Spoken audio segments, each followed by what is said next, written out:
앞으로 어떻게 될 것인지를 말씀해 주신 약속의 말씀입니다. 그러면 오늘 하나님 앞에 예배하는 오늘의 우리가 당하고 있는 예배 가운데 함께하고 있는 오늘의 이 예배가 예수님이 원하는 예배의 모습으로 예배하고 있는지를 살펴보고, 내가 하나님의 생명으로 믿음을 지켜 사는 예배자의 삶이 오늘 전개되고 있는 오늘이라면 하나님이 인정하시는 예배의 모습으로 회복되고 바로 서는 은혜의 모습이 되기를 바랍니다. 저는 6월 한 달 동안을 예배와 관련된 설교를 전하면서 저와 여러분이 하나님이 기뻐하시는 예배로 회복되고, 예배의 실패자가 예배의 성공자로 바뀌어지는 놀라운 6월이 될 것을 기대하고 믿음으로 기도하며 여러분을 향하여 나아가겠습니다. 오늘 본문에 보면 수가성 여인이 이렇게 얘기합니다.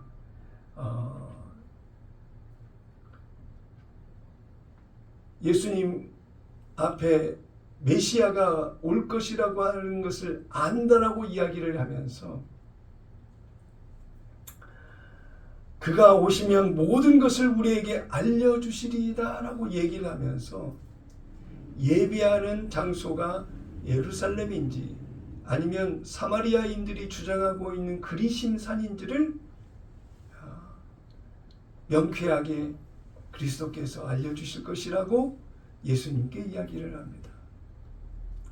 그런데 예수님께서는 그리심산인지 아니면 예루살렘 성전인지를 알려주신다고 하는 그 인정하는 메시아가 바로 나니라고 이야기를 하시면서 예배의 말씀으로 이끌어가고 계십니다. 예수님께서 예루살렘이나 이 산에서도 예배할 때가 이르지 아니하리라고 얘기하신 말의 의미가 무엇일까 찾아보니까, 당시에는 사마리아인과 유대인들과의 갈등이 있었습니다. 그것은 예배의 장소가 사마리아의 그리심산에서 예배해야 된다라고 주장하는 사마리아인들의 주장과 예루살렘과 성전에서 예배를 드려야 된다라고 하는 유대인들과의 갈등과 충돌이 있었습니다. 예수님은 이러한 갈등 속에 있는 유대인과 사마리아인들의 모습을 보면서 유대인들이 합법적으로 드리는 예배가 예루살렘과 성전에서 드려야 된다라고 주장하는 그들의 주장과 생각을 뛰어넘어서, 또 모세의 오경을 인정하고 그리심산에서 하나님께서 택하신 장소의 이름으로 거기에서 예배를 드려야 된다라고 주장하는 사마리아인들의 생각을 뛰어넘어서 예수님께서 예배하는 어떤 장소적 개념으로 드려지는 예배가 예배로 인정하는 그런 모습이 아니라 영과 진리로 예배하는 그 예배가 진정한 하나님이 받으시는 합당한 예배라고 예수님이 말씀하고 있는 것입니다. 장소의 문제가 아니라고 하는 거예요. 예배는 장소보다 성령 안에서 진리로 예배하는 사람이 되어야 된다라고 예수님이 말씀하고 있는 것입니다. 영과 진리로 드리는 예배, 인생의 삶 가운데에 드리는 예배, 진정 나의 한 인생을 예배자의 인생으로 살았다고 고백하는 예배자의 그런 인생의 삶, 예배의 삶이라는 것들을 연상하고 생각하면서 떠올랐던 명화 그림이 하나 생각이 났습니다. 그것은 밀레의 만종이라고 하는 그림이었습니다. 들판에서 감자를 캐는 농사를 남성과 여성 둘이 하고 있는 장면입니다. 사실주의 화가인 이 밀레가 이 그림을 그린 내용을 그 그림 속에 담아내고자 하는 그 밀레의 의도와 뜻을 가만히 들여다보니까 해질녘이 되고, 또 두 사람 발 앞에는 감자를 캐다가 담은 조그만한 그 도구가 있고, 그 옆에는 감자를 담은 자루가 실려 있는 모습이 보이고요. 멀리는 작게 보이는 교회의 모습이 보이게 되고요. 이들은 하루 온 해질녘까지 열심히 감자를 캐는 일을 했구나라는 것을 알 수가 있습니다. 그런데 이 두 사람이 일하는 걸 멈추고 다 같이 일어나서 여성은 깍지를 끼고 기도하고 남자도 단정하게 손을 앞으로 모은 상태에서 기도하는 모습을 이 화폭에 담았다라고 하는 것입니다. 이 밀레의 만종에서 주는 시사는 말은 무엇일까? 저들의 먹고 사는 그것이 변변치 않은 어려운 현실의 모습을 하루 종일 하루에서 일하고 수고하는 노력을 기울이는 인생의 삶이었지만 그들이 먹고 사는 환경의 문제에 매여 있지 아니하고 해질녘 교회에서 울리는 혹시 종소리가 들렸을지 몰라요. 교회에서 치는 그 종소리를 들을지 모르는데 그 자리에서 하던 일을 멈추고 일어나서 하나님 앞에 기도하는 이 두 사람의 모습을 보면서 진정 예배자의 삶은 어떻게 살아야 되는 것인지, 그 중심이 무엇을 바라보고 가고 있는지, 어떤 우선적 가치가 그 사람의 선택의 우선순위를 어디에 두고 있는지를 시사하는 이 사실주의적 화가 밀레의 이 만종이라고 하는 그 화폭에 담겨져 있는 그 의미가 시사하는 바가 아닌가라고 하는 것입니다. 오늘 우리가 오늘이라고 하는 그 시간을 살아가면서 밀레의 만종에 담겨진 그 하나님을 바라보는 구도자, 하나님을 구하고 찾으며 그 안에서 사는 것을 삶 속에 인정하며 나아가는 이 두 사람의 선택의 모습이 바로 저와 여러분의 오늘의 성공적인 예배자의 삶을 살아가는 우리의 모습 속에 담겨져야 되는 것이 아닌가라는 생각을 해보게 되었습니다. 같은 마음으로 동의하시면 아멘 하시기 바랍니다. 영과 진리로 예배하는 것이 무엇일까요? 오늘 우리가 하나님께 드리는 예배도 하나님이 인정하시고 받으시는 예배가 되어야 될 것입니다. 오늘 그 의미를 바로 깨달아 알아서 우리가 매 주마다 반복되게 드렸던 그 예배가 하나님 앞에 하나님은 어떤 의미로 우리의 예배를 보시고 하나님께 예배하는 드리는 우리로서는 어떤 관점에서 어떻게 하나님 앞에 드려야 성공적인 예배가 되는지를 이번 6월 한 달 동안 예배의 깊은 하나님과의 만남을 이어가는 성숙된 성장하는 그런 예배자의 모습이 우리 모두가 다 돼야 될 줄로 믿습니다. 네. 영과 진리로 예배하는 자, 첫째로 영으로 예배한다는 것은 무엇일까? 영으로 예배한다. 성령의 인도하심을 따라 예배하는 것을 성령 하나님의 영이 인도하시는 예배가 되어야 된다라고 하는 것입니다. 성령은 우리의 마음을 새롭게 하고 하나님과의 깊은 교제를 가능하게 하시는 분이 성령 하나님이시라고 하는 것입니다. 우리가 성령의 도우심이 없이 예배를 드릴 수 없다라고 하는 것을 우리는 인정해야 된다고 하는 것입니다. 예배를 인도하는 목사나 예배 순서를 맡은 순서자가 모두 다 이 성령과 일치된 모습 속에서 예배의 구성을 이루어야 그 예배가 온전히 하나님께서 받으시는 인정하시는 예배가 될 수 있다라고 하는 것입니다. 요한복음 14장 26절 다 같이 한 목소리로 같이 한번 읽어볼까요? 시작. 보혜사 곧 아버지께서 내 이름으로 보내실 성령 그가 너희에게 모든 것을 가르치고 내가 너희에게 말한 모든 것을 생각나게 하리라. 지금 우리는 예배를 생각하고 이 말씀을 보고 있어요. 성령 하나님이 보혜사 돕는 자로 오신 분이 바로 성령 하나님이신데, 돕기 위해서 오신 성령님이 나를 성공적인 예배자로 세우기 위해서 성령님이 하나님의 모든 것을 아시는 그 성령 하나님이 우리 모두에게 가르치시고 하나님이 우리에게 말씀하신 모든 것을 생각나게 하시는 놀라운 그 돕는 일을 예배자인 우리에게 하신다고 말씀하고 있습니다. 그렇게 성령의 가르침을 받는 사람들을 하나님의 아들이라고 했으니 그 성령의 가르침을 받지 못하고 성령과 분리되어져 있는 따로 예배하는 예배자는 성공자라고 할 수가 없는 거예요. 그러므로 성공적인 예배자는 반드시 성령의 가르침과 도움을 받고 예배하는 예배자의 모습이 되어야 된다고 하는 것입니다. 로마서 8장 14절. 무릇 하나님의 영으로 인도함을 받는 사람은 곧 하나님의 아들이라.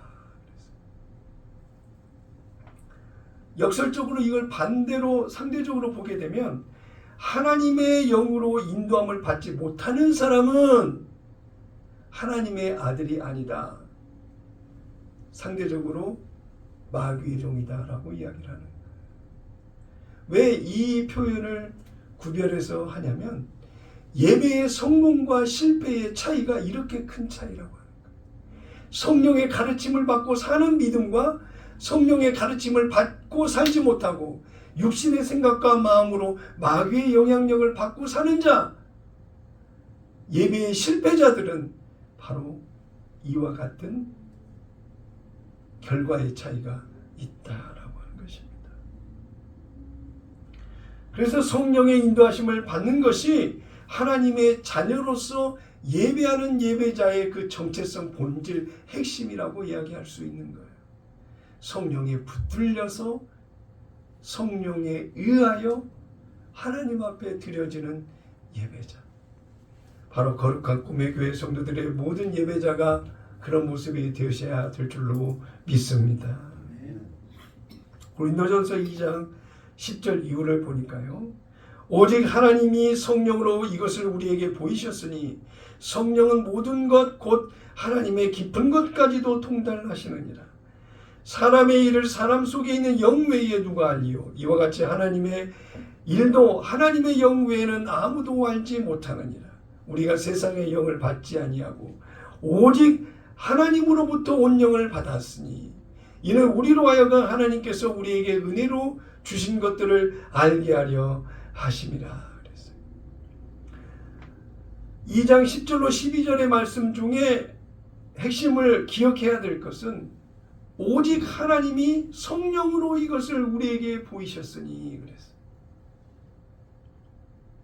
오직 하나님의 성령으로 우리에게 보이셨다. 두 번째 핵심은 우리가 세상의 영을 받지 아니하고 오직 하나님으로부터 온 영을 받았으니 그랬어요. 성령으로 주시는 모든 예배자로서의 가르치시고 인도하시는 그 은혜로 말미암아 성공적인 예배, 하나님께서 기뻐 받으시는 인정하시는 예배의 예배자로 설 수 있다고 가르쳐주고 있는 것입니다. 성령 하나님이 우리에게 하나님의 깊은 뜻을 알게 하시고 예배 가운데에서도 성령의 계시와 감동으로 하나님을 더 깊이 알게 하신다라고 하는 성령이 일하시는 내 안에서 일하시는 일이 무엇인지를 오늘 알게 해주시는데요. 오늘 예배자로 하나님 앞에 예배하며 성령께서 오늘도 내 안에서 하나님의 말씀을 기억하게 하시고 공감하게 하시고 믿게 하시고 이해되게 하시고 깨닫게 하시고 하나님의 놀라운 은혜를 기억하게 하시는 놀라운 일을 성령 하나님이 내 안에서 말씀하시고 인도하신다고 하는 거예요. 그런 가운데에 하나님을 예배하고 하나님을 찬양하고 노래하고 하나님을 인정하며 경외하는 은혜의 소통과 교감의 은혜의 자리가 바로 우리가 예배하는 예배의 자리라고 하는 것입니다. 영으로 예배한다는 것은 육신의 생각과 마음을 이끄는 마귀의 영이 지배하고 그 영향력을 받는 예배가 아니라 성령의 인도하심을 따라 성령께 반응하는 믿음의 예배가 되어야 된다라고 하는 것을 기억하셔서 매일 매 순간 예배의 과정 속에 성령이 내 안에서 주시는 그 음성을 듣고자 하나님의 말씀을 구하고 하나님께서 내게 가르치시고자 하신 모든 것을 귀 기울일 뿐만 아니라 보기를 원하고 알게 되기를 구하고 찾으며 하나님을 의지하고 바라는 그런 예배자의 모습이 반드시 되어야 됩니다. 그런 자가 하나님의 영으로 예배하는 자의 삶이라고 하는 것을 기억하시기를 바랍니다. 두 번째로 영과 진리로 예배하는 자는 진리로 예배하는 것은 무엇인지를 알아야 된다. 그래서 아는 지식으로 남는 것이 아니라 그 알게 하신 진리의 말씀을 내 안에서 말씀으로 사는 실제적 변화가 반드시 뒷받침되어야 된다라고 하는 것입니다. 진리로 예배한다는 것은 하나님의 말씀과 본질에 따라 예배하는 것을 말하는 것입니다. 다시 한번 얘기합니다. 진리로 예배한다고 하는 것은 하나님의 말씀과 본질에 따라 예배한다라고. 그래서 하나님 앞에 서게 되는 모든 예배자는 내 안과 밖, 겉과 속, 보이는 것과 보이지 않는 모든 것에 이르기까지 다 하나님 앞에서 진리 가운데 거짓이 없는 모습으로 있는 그대로의 모습으로 하나님 앞에 서야 된다고. 하나님이 우리에게 주시는 것도 겉과 속, 안과 밖, 보이는 것과 보이지 않는 모든 것에 이르기까지 하나님 안에 있는 것으로 우리에게 주시는, 보여주시는, 듣게 하시고 알게 하시는 놀라운 은혜가 내게 주어짐과 같이 내 안에 있는 것과 내 밖에 있는 모든 것으로 하나님 앞에 거짓됨이 없는 진리 가운데 하나님 앞에서는 예배자의 모습이 되어야 된다고 하는 것입니다. 요한복음 17장 17절에 보니까 그들을 진리로 거룩하게 하옵소서. 아버지의 말씀은 진리니이다. 그래서 하나님 아버지의 말씀을 받은 그 하나님의 말씀 가운데에 거하고 말씀을 지켜 행하며 그 말씀의 능력 안에 붙들려 있는 실제된 삶을 살아가는 자가 바로 하나님의 진리 안에서 산다고 하고 예배하는 자도 하나님의 진리 안에서 예배한다고 말하고 있는 것입니다. 공장에서 기계로 만두를 찍어내고 수많은 과자들을 만들어내고 또 공장에서 수많은 제품들을 계속 생산하는 그런 형식의 모습으로 거룩한 하나님의 백성을 그와 같은 모습으로 만들어내는 것이 아니라 각자의 인생의 삶을 인정하고 그들의 환경과 그들의 학업 수준과 또 그들의 갖고 있는 능력의 차이가 다 다를지라도 그들의 잘할 수 있는 것과 잘하지 못하는 것들의 차이를 인정하고 그들의 생활의 삶 속에서 있는 그대로 하나님을 향하여 어떻게 예배하고 믿음으로 서 있는지를 그들의 각자 하나하나를 전부 다 인정하는 가운데 그들의 삶 속에서 보이는 예수 그리스도, 예수 이름으로 반응하는 믿음의 삶을 주님께서 보고 계신다라고 하는 거예요. 그러한 삶을 바로 예배자의 삶의 모습이라고 말할 수 있는 것입니다. 이러한 성공적인 진리 안에서의 예배자의 모습으로 성령께서 가르치시고 인도하시는 것은 하나님의 진리의 말씀이 무엇인지를 깨달아 알게 하시고 그 말씀에 반응하는 실제적 변화의 삶을 통하여 열매를 맺게 하고 그 말씀의 능력 안에 붙들려서 사는 실제적 변화의 삶을 바로 예배자의 삶이라고 인정하고 하나님께서 성령으로 그렇게 우리에게 가르치시고 인도하시는 그런 놀라운 은혜가 우리에게 주어져 있다고 하는 것입니다. 시편 119편 160절에 보니까요. 주의 말씀은 진리의 본체라. 주의 의로운 모든 규례는 영원하리이다 그랬어요. 하나님의 말씀이 진리의 본체래. 그래서 진리의 본체 하나님의 말씀이 우리에게 들려졌으면, 알게 됐으면 기억해 하시고 믿게 하시고 그 말씀에 반응케 하시는 도우시는 성령의 도우심을 따라 그 진리의 말씀의 열매를 우리의 생활의 삶 속에 맺어가는 삶이 된다라고 말씀하고 있는 것입니다. 앞에서는 영으로 예배하는 자, 뒤에서는 또 진리로 예배하는 자, 하나님의 성령의 인도하심을 따라 성공적인 예배자의 삶으로 인도하시는 놀라운 성령의 인도하심이 오늘 예배자로 바라보는 우리 가운데에 말씀하고 계시는데, 야고보서 1장 22절에 보니까요, 이렇게 말씀하고 있습니다. 너희는 말씀을 행하는 자가 되고, 한번 따라서 해볼까요? 너희는 말씀을 행하는 자가 되고, 말씀을 행하는 자가 되고, 말씀을 듣고 아는 것이 아니야. 그걸로 끝난 게 아니야. 그 말씀을 행하는 자가 되어야 된다고 말하고 있습니다. 이어서 하시는 말씀 뭐라고 나와 있습니까? 듣기만 하여 자신을 속이는 자가 되지 말라.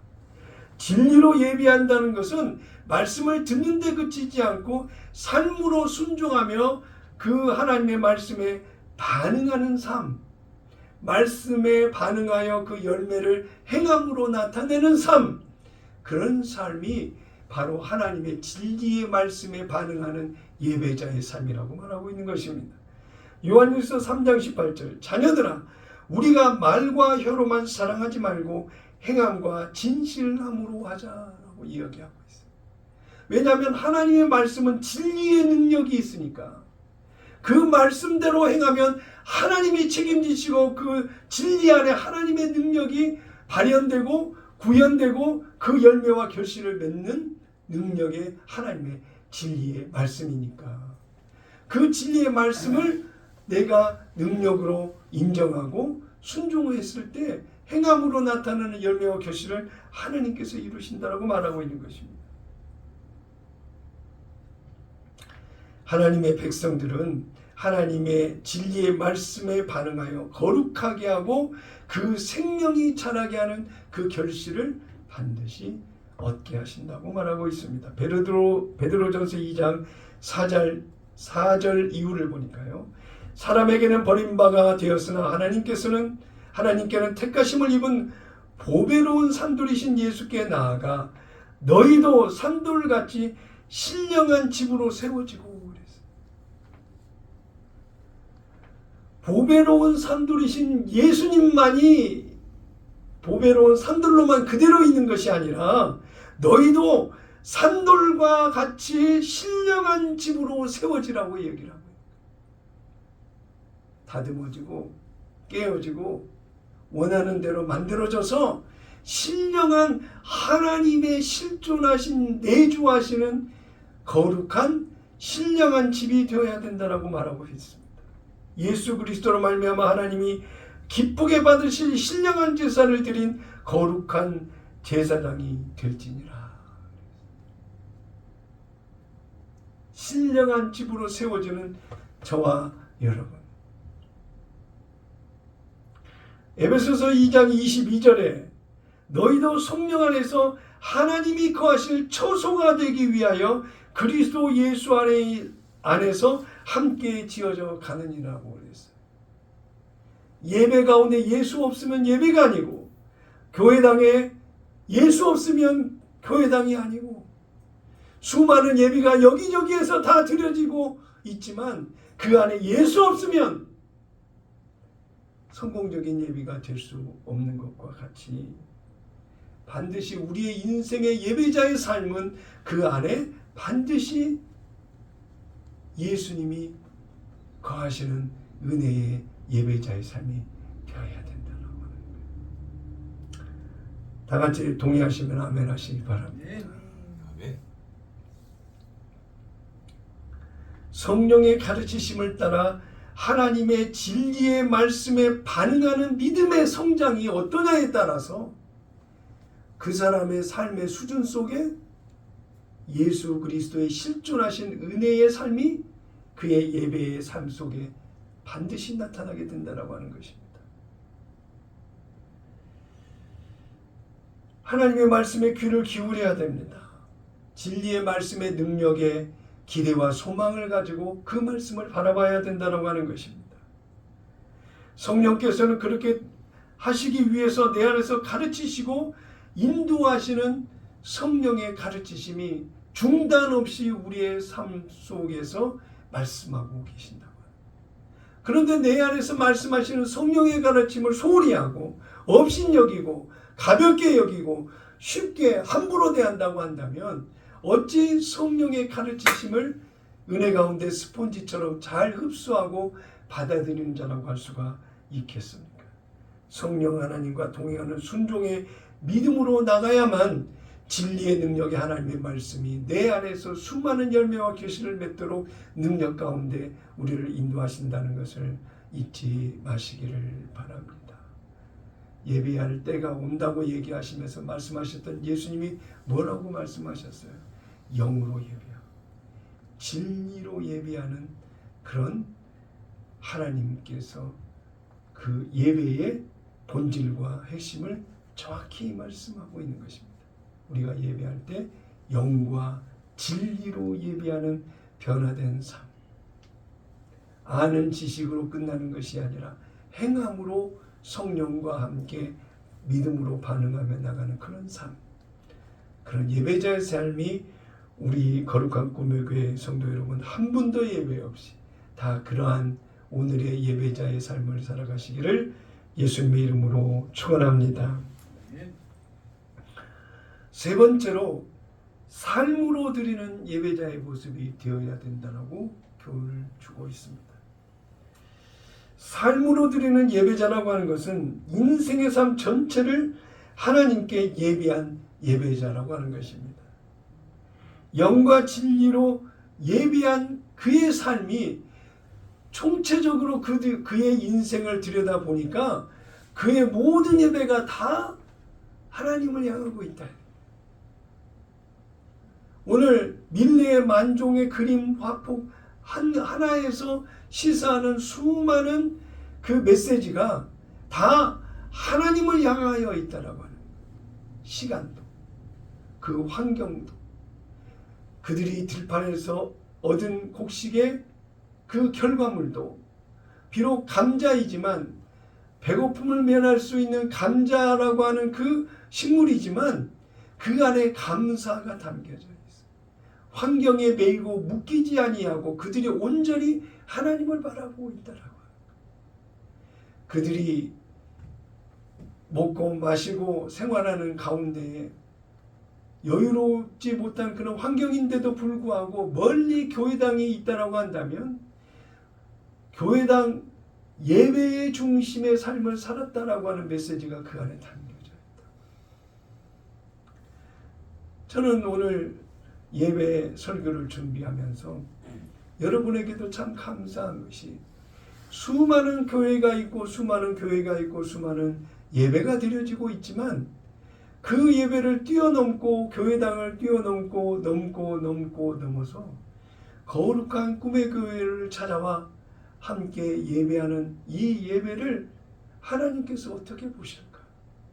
목사인 나도 여러분의 인생의 삶 가운데에 화려하고 멋진 교회를 꿈꾸고 바라고 소망하며 나가는 그 여러분의 어떤 중심이 그런 교회당, 그런 교회, 그런 시스템 프로그램, 그런 환경들을 예배의 답으로 내리지 않고 오늘도 하나님께서 기뻐 원하시는 은혜의 선택을 향하여 오늘도 이른 아침부터 준비하여 예배자로 오늘 함께하고 있다고 하는 것이 얼마나 감사하고 여러분의 믿음의 수준과 그 한계가 이미 육신의 눈으로 보여지는 그런 기쁨과 즐거움과 원하는 그것을 뛰어넘어 하나님께서 인정하시는 영과 진리로 은혜 가운데 예배자가 구해야 될 찾아야 될, 선택해야 될, 우선순위에 두어야 될 그런 일들을 은혜 가운데 선택하여 오늘 예배 함께하고 있다라고 하는 사실이 얼마나 감사하고 감사한지. 성령과 동행한 증거가 인생의 삶 가운데 나타나는 사람은 하루가 다르게 하나님과의 깊은 사랑의 수준이, 하나님과 사랑의 교제의 수준이 자라고 성장하게 된다는 것입니다. 나의 죄악과 허물이 드러날 때마다 더욱더 하나님 앞에 가까이 다가서는 은혜의 변화가 이어집니다. 성공적인 예배자, 성령과 동행한다라고 한다면 언제 어느 때 어떤 환경이 된다 할지라도 하나님을 찬양하는 노래가 중단되지 않고 기쁨이 넘치는 은혜의 삶을 이어가게 된다라고 하는 것입니다. 성령과 동행하는 그 증거는 영육 간의 하나님의 치유와 그 능력을 경험하고 인간의 노력과 수고와 열심으로 의사의 능력과 수준에 따라서 약사의 그 약효 있는 그 약의 처방을 따라서 고치고 해결되는 것을 의지한 것만이 아니라 전능하신 하나님이 나와 함께 하시면 나의 아픈 통증도 눈물도 주님께서 치유의 능력으로 역사하셔서 나를 새롭게 하시고 건강케 하실 것이라고 하는 믿음의 기대를 가지고 나가는 우리의 모습도 있어야 된다라고 하는 것입니다. 하나님께 감사의 마음을 고백하고 또 각자 다양한 환경에 살아가고 있지만 성령의 가르치시는 다양한 일상의 일들 속에서 성령께 반응하는 믿음의 모습이 우리 안에 있어야 우리가 하루가 다르게 하나님 앞에 더 믿음으로 굳건히 바로 서며 나갈 수 있다라고 하는 것입니다. 이렇듯 성령의 가르치심을 따라 사는 변화된 삶은 성령의 9가지 열매가 생활의 삶 속에 풍성히 맺어져서 여기 가서도 하나님의 천국, 저기 안에서도 성령과 함께하며 하나님과 교제하는 깊은 예배자의 삶 가운데에 누리는 풍성한 축복과 그 끝인 은혜의 열매를 맺게 된다라고 하는 것입니다.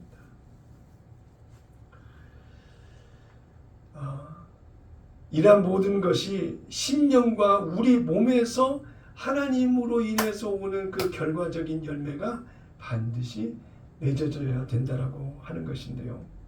구약의 율법 안에 살았던 수많은 유대인들은 이러한 예배자의 삶을 어떻게 살았을까? 구약 시대에는 절기를 따라서 다 예배를 드리러 왔어요. 유대인들이.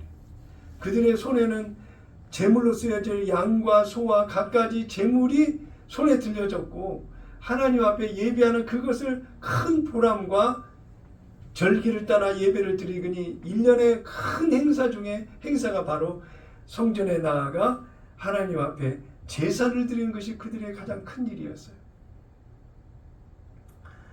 하나님께서 우리의 마음과 영혼을 통해서 예물을 받기를 원하셨는데 하나님은 그 수많은 제물들이 나와 무슨 상관이 있느냐라고 얘기를 하면서 제물에 마음을 둔 것이 아니라 하나님께서는 실제 영과 진리로 예배하는 그 예배의 본질적인 부분들을 언급하신 내용을 많이 찾아볼 수가 있습니다. 로마서 12장 1절로 2절의 말씀을 다 같이 한 목소리로 같이 한번 읽어볼까요?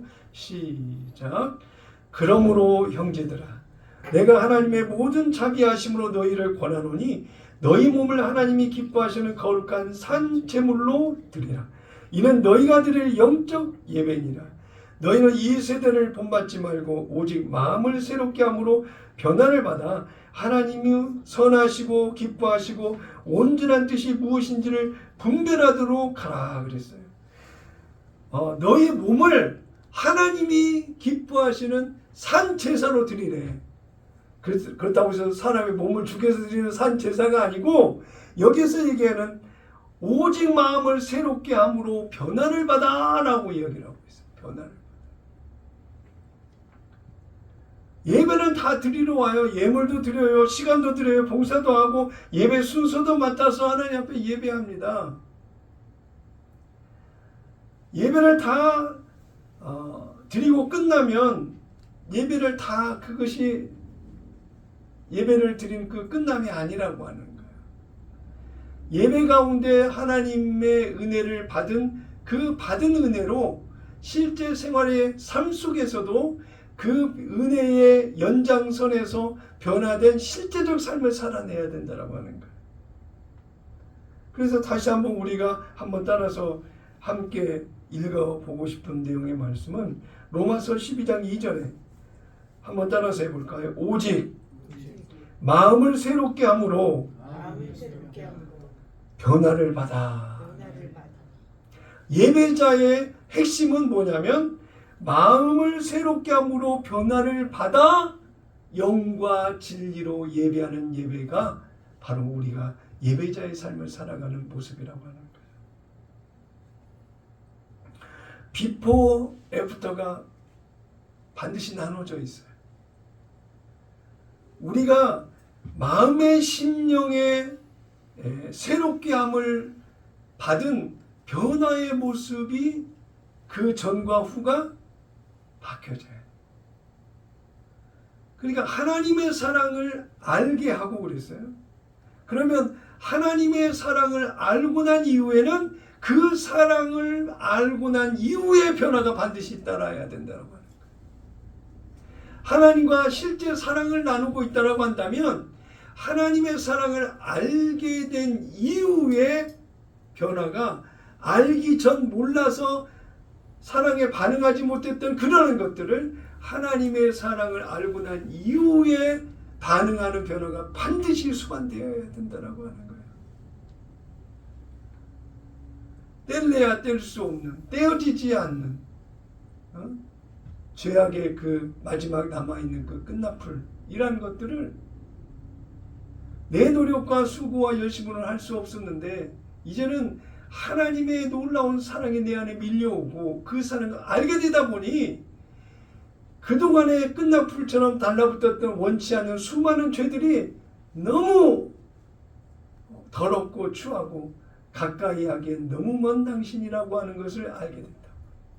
그 실제적 변화는 원치 않는 그 죄의 끝나풀을 끊어내버리고 이제는 성령의 인도하심을 따라 하나님의 은혜 가운데 자유를 누리며 그 하나님의 사랑에 반응하는 변화된 내 모습이 자라고 성장하는 변화가 이어지더라라고 하는 것입니다.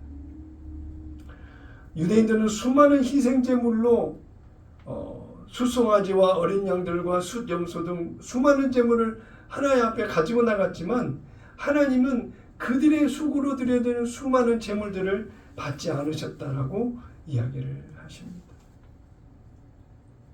그 내용이 이사야서에 나와 있는데요. 제가 빠르게 한번 읽어보겠습니다. 이사야 1장 11절 이후에 이렇게 말씀하십니다. 여호와께서 말씀하시되 너희의 무수한 재물이 내게 무엇이 유익하뇨? 나는 숫양의 번제와 살찐 짐승의 기름에 배불렀고 나는 수송아지나 어린 양이나 숫 염소의 피를 기뻐하지 아니하노라. 너희가 내 앞에 보이러 오니 이것을 누가 너희에게 요구하였느냐? 내 마당만 밟을 뿐이니라. 헛된 재물을 다시 가져오지 말라. 분향은 내가 가증히 여기는 바요 월삭과 안식일과 대회로 모이는 것도 그러하니 성회와 아울러 악을 행하는 것을 내가 견디지 못하겠노라. 그래. 외식하는 자의 예배를 이렇게 견딜 수 없을 정도로 싫어하시다. 그러니 예배 가운데 하나님 앞에 집중하지 못하고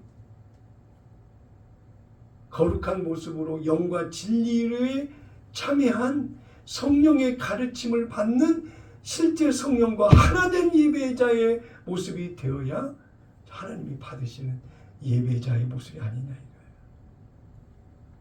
우리는 자칫 착각할 수 있어요. 관례대로 예전에 해왔던 대로 주일이니까 일주일 됐으니까 목사님이 오라고 하니까 그런 예배는 예배의 가치 그 본질의 핵심을 정확히 하는 예배가 아니라고 하는 거예요. 인생의 삶을 하나님 앞에 예배하는 예배자의 삶을 살기를 목적으로 두고 있다고 한다면 정말 하나님을 사랑하며 예배를 사모하고 기대하는 모습으로 나오는 예배자의 모습이 되어야 되지 않겠느냐라고 하는 것입니다. 밧세바를 범하고 남편 우리아까지 전쟁에 나가서 죽게 하고 했던 다윗이 고백하면서 고백한 말, 여러분 절대 잊지 마시기를 바랍니다. 시편 51편 16절, 여러분의 입으로 여러분이 한번 16절과 17절을 다 같이 읽어보도록 하겠습니다. 시작. 주께서는 제사를 기뻐하지 아니하시나니 그렇지 아니하면 내가 드렸을 것이라. 주는 번제를 기뻐하지 아니하시나이다. 하나님께서 구하시는 제사는 상한 심령이라. 하나님이여 상하고 통회하는 마음을 주께서 멸시하지 아니하시리이다. 우리아를 범하고 밧세바를 범하고 우리아를 전쟁에 나가서 죽기까지 한 그 죄를 범한 이후에 다윗이 고백하는 말씀이 오늘 이 말씀입니다. 하나님께서 원하시는 제사는 상한 심령이래. 진심 어린 회개의 심령의 모습을 다윗은 지금 얘기하고 있는 거예요. 하나님 앞으로 돌이켜가는 것은 바로 예배의 성공을 향해서 가는 것인데, 어떤 재물이나 형식에 의해서 보여지는 그것으로 하나님께서 인정하시고 받으시는 것이 아니라 그의 중심에 통회하는 상한 심령을 하나님이 원하신다라고 하는 것을 다윗은 알았다는 거예요. 그러므로 오늘 거룩한 꿈의 교회 예배의 회복을 꿈꾸고 소망하며 영과 진리로 예배하기를 원하는 성도 여러분이라고 한다면, 오늘 다윗이 하나님 앞에 돌이켜 내 마음의 합한 자의 자리에 서기 위해서 다윗이 했던 것은 통회하는 심정으로 하나님 앞에 관계가 회복되어지는 것과 같이 오늘 영과 진리로 생활의 삶 속에 예배하는 오늘의 내 모습이 되려고 한다면, 오늘 내 안에서 말씀하시는 성령의 가르치심에 따라 순종하고 따르지 못했던 성령께 따르지 못했던 수많은 일상의 일들을 회개하고 하나님 앞으로 돌이키는 우리의 모습이 되어야 될 줄로 믿습니다. 빌립보서 3장 3절에 보면 하나님의 성령으로 봉사하며 그리스도 예수로 자랑하고 육체를 신뢰하지 아니하는 우리가 곧 참 할례파다. 거듭난 자의 모습은 반드시 성령으로 봉사하고 예수로 자랑하고 육체를 신뢰하지 아니하고 성령을 따라 반응하는 자들이 바로 할례파라고 이야기를 하고 있는 거예요. 거듭난 자라고 이야기하고 있는 거예요.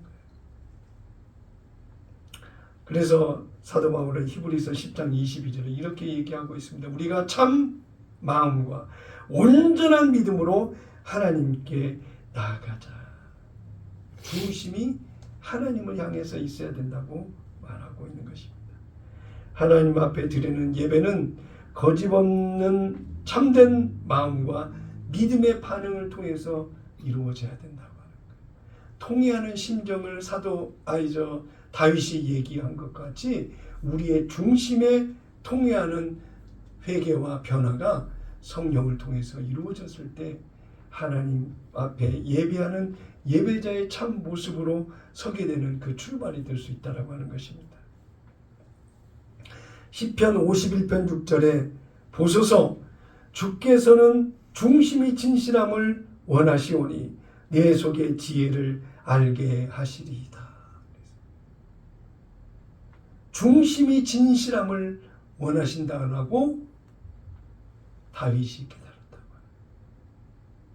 자, 여러분, 우리의 노력과 수고로 어떠한 회개에 합당한 결과를 만들어내는 그것이 합당한 회개의 모습이 아니라, 예배자의 모습이 아니라 그 중심이 하나님 앞에 바로 서는 것이 바로 예배의 회복이요, 영과 진리로 예배하는 자요, 인생의 삶을 하나님 앞에 예배하는 예배자로서의 성공적인 오늘을 이어가는 것이라고 하는 것을 잊지 마시기를 바랍니다. 한 청년이 매주 교회에 출석을 하지만 설교 시간 때마다 졸거나 핸드폰을 보면서 예배를 끝내버리고 그리고 또 돌아가는 청년이 있습니다. 반면에 어떤 어르신은 몸이 노쇠해서 교회에 자주 나올 수는 없지만 집에서 찬송을 부르고 말씀을 읽으며 눈물로 하나님을 찾는 노쇠한 노인이 있습니다.